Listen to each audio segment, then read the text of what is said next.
देखिए, तो अभी आपको सदाकत आश्रम की तस्वीर हमने दिखाई। अभी हमारे साथ बीजेपी की नेत्री और पूर्व विधायक पालीगंज की उषा विद्यार्थी जी। मैडम, जिस प्रकार से आज सदाकत आश्रम में घुस करके कांग्रेसियों को मारा गया, देखिए फिर आप उलट ही सवाल कर रहे हैं।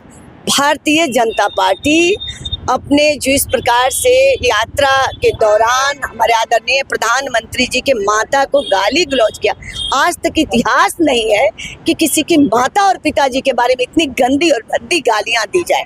और उसका प्रदर्शन हम लोग इसलिए कर रहे हैं, बिहार की जनता देखो, यही है राहुल गांधी, यही जो देश को कहते हैं कि मैं नरेंद्र मोदी से कंपटीशन कर रहे हैं, जो उनके मंच पे सामने गाली गलौज। मैडम, हम आपको टोक रहे हैं, किसी भी महिला का अपमान नहीं किया जा सकता है, लेकिन हमारा सवाल है, पहले सुन लीजिए। और हम लोग जब प्रदर्शन कर रहे हैं तो आपका रास्ते में आता है आपका सदाकत आश्रम, तो आप निकल कर और वार कर देंगे।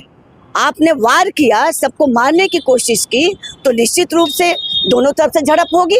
लेकिन आपने, हमारा तो आंदोलन जा रहा था मेन रोड से, आपने क्यों इस तरह का सदाकत आश्रम का घेराव करने ही जा रहा था? नहीं, सदाकत आश्रम का घेराव नहीं, हम लोग तो अपना प्रदर्शन कर रहे हैं, जनता को बता रहे हैं कि इस प्रकार के राहुल गांधी ने किया है, ये शर्म करें, आके वो माफी मांगे यहाँ से।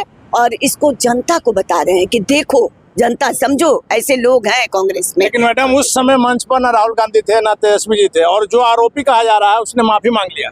देखिए, वो माफी से माफी नहीं होता है ना, ये कोई बात है कि हम प्रधानमंत्री जी को गाली दे रहे हैं? उनकी माता जी स्वर्गीय हो गई, सबकी माता है, सबकी माँ बहन है।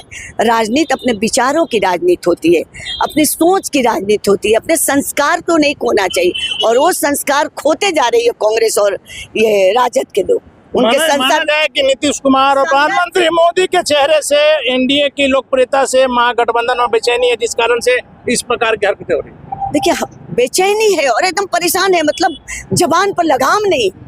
और संगत से गुण होता है, संगत से गुण जात।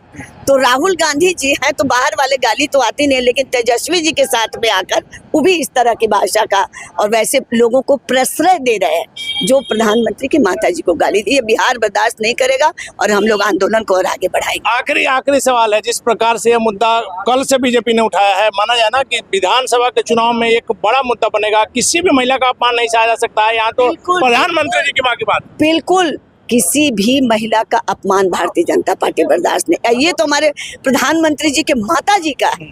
आपने सुना होगा, कभी भी भारतीय जनता पार्टी के लोग किसी भी तरह के महिलाओं के बारे में या किसी को भी, आपको स्मरण होगा सुषमा जी ने सोनिया गांधी का विरोध किया था, लेकिन उन्होंने सोनिया जी को नहीं कहा था।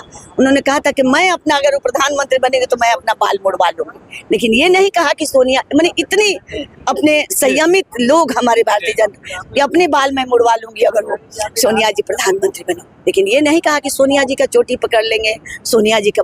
तो ये संस्कार है भारतीय जनता पार्टी की, और यही लेकर हम लोग जनता के बीच में जाना चाहते हैं। वैसे लोग कभी शासन सत्ता में ना आए जो अपनी माँ बहनों को इज्जत भी नहीं बचा। देखिए, तो जो भी अपनी माँ बहन की इज्जत नहीं करेंगे, वैसे लोगों को सत्ता में नहीं आना चाहिए। निश्चित तौर पर जिस प्रकार से प्रधानमंत्री मोदी जी की माता जी के बारे में खुले मन से जिन शब्दों का प्रयोग किया है, लगातार आपको कल से हम कह रहे हैं कि उन शब्दों को दोहराया नहीं जा सकता है। वैसे में बीजेपी ने इसे बड़ा मुद्दा बना दिया है और निश्चित तौर पर बिहार विधानसभा चुनाव में इसका असर देखने को मिलेगा। फिलहाल अपन रहे ब्रेकिंग न्यूज।